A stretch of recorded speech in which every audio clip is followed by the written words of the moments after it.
nagpalit po tayo ng rear brake master pump. Ang dati pong kinabit natin dito, yung nakaraang video natin ay yung pang Raider R150.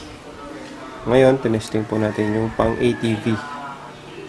Ang kaibahan po nila, yung pang Raider R150, meron po siyang brake hose saka yung bowl na lalagyan ng brake fluid.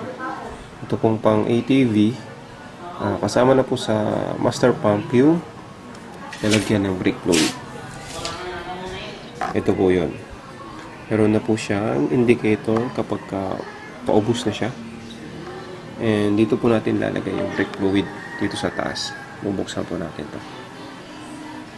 May rubber na rin po yan sa loob. Tapos, same sa Raider R150, fit po yung tornilyuan nilang dalawa. Ito, fit po dito. Swak po yung butas. Ito po. Tsaka ito. Saktong-sakto siya sa full shifter natin na RCB. Ang issue ko lang dito, yung RCB na master pump at saka yung Raider R150 na generic, diretso yung rod para dito sa brake lever natin. Itong ATV, medyo tabingi siya kung mapapansin nyo. Yan. Nakaturo siya dito. Hindi siya diretso. Hindi ko na ma-adjust kasi dito para maurong sana doon. Para diretso itong rod natin. Yan. Kung mapapansin nyo, medyo tabingi siya. Patulak siya ng konti dito. Hindi diretso dito. Pero okay naman. So far, okay naman yung function niya. Yan. Yan. May malakas naman yung pressure niya. Ito yung apak, pepreno na siya. Mas malakas siya ng konti kumpara dun sa generic na pang Raider R150. Siguro dahil yung brake fluid kasama na dito sa rear master pump, mas madali na siyang i-bleed compared dun na mayroon pang hose papunta dun sa bowl. Ito, yan na po.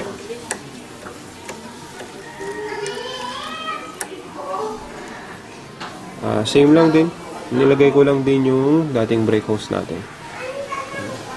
Papunta dun sa ating RCB caliper. Double piston pang Raider R150.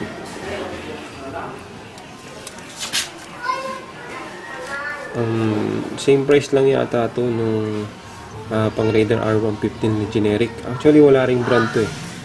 Generic din to. More or less nasa 300 po siya kung hindi ako nagkakamali. Sa Shopee ko rin po siya nabili. Tignan ko kung magagawan ko ng paraan to, maurong ko ng konti. Hindi ko lang alam kung, pero check na lang po natin. Baka, pero okay naman yung performance niya, makapit naman siya, kaya hindi ko na siguro gagalawin yan.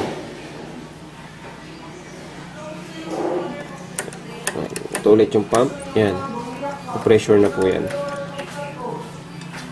Hindi naman po magalaw yung rear brake master natin. Okay naman din yung fitting ng ating brake hose. Punta sa caliper.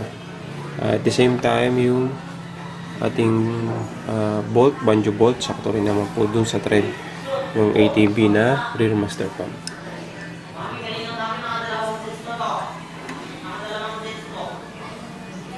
Update ko kayo kung tatagal siya ng ilang buwan. And hopefully nga tumagal siya. Para worth it yung worth 300 natin na pagbili. Eksakto. Makakaipon ba tayo sa pambili ng RCB na brake master? Yung dating nakalagay dito. Which is nasira na yun. Nagamit ko rin yata ng more than 3 years bago siya nag-stock up.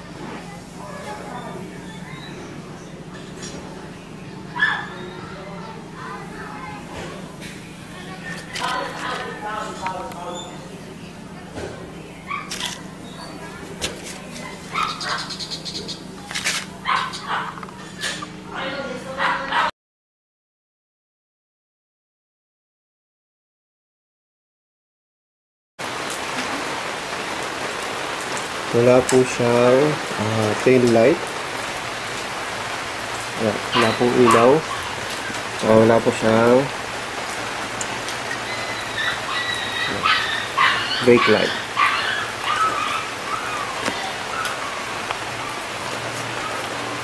Pwede pong, ang issue nito, busted yung kanyang bulb. Check po natin at papalitan natin.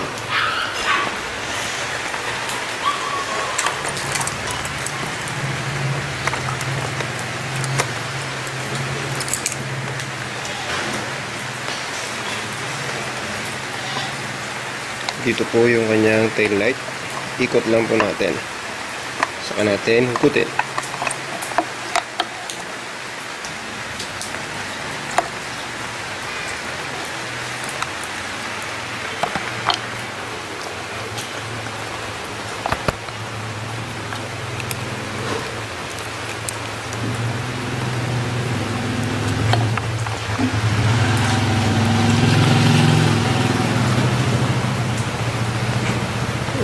Kung mapapansin nyo po, yan. Putol na po yung dalawa sa bulb.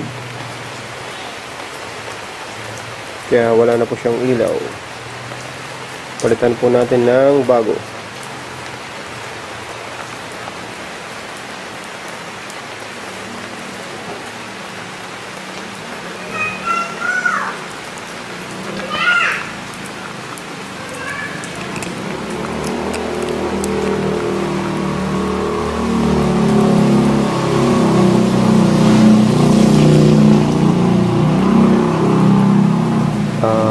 20 pesos po yata bili ko dito. Test natin.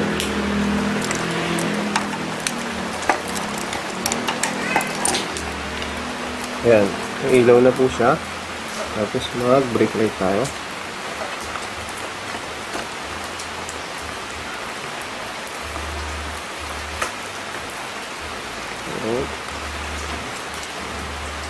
Okay. Nakabaklas po pala yung ating caliper.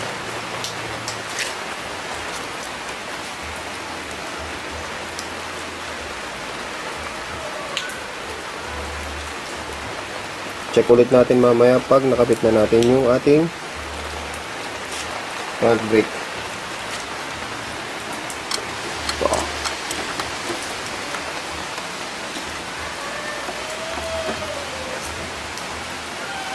okay.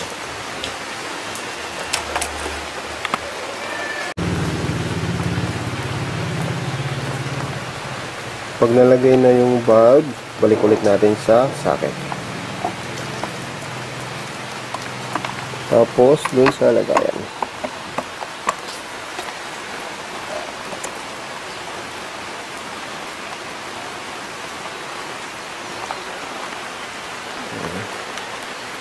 Tapos, titest na natin siya.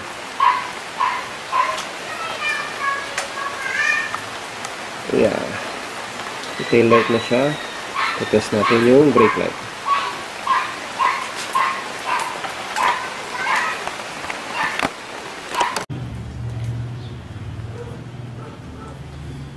Nakabit na po natin yung caliper tsaka yung brake light switch sa paa, sa foot brake, saka itong hydraulic brake light switch dito sa front. Titest na po natin kung okay yung kinabit natin tail light bulb.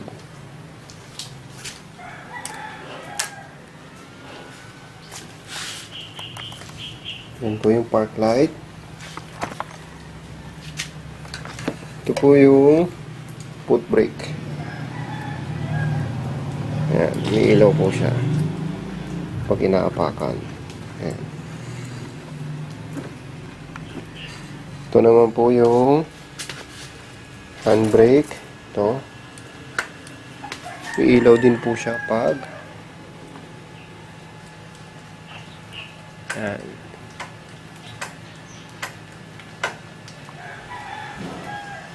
Yan, press, kailaw, bitaw.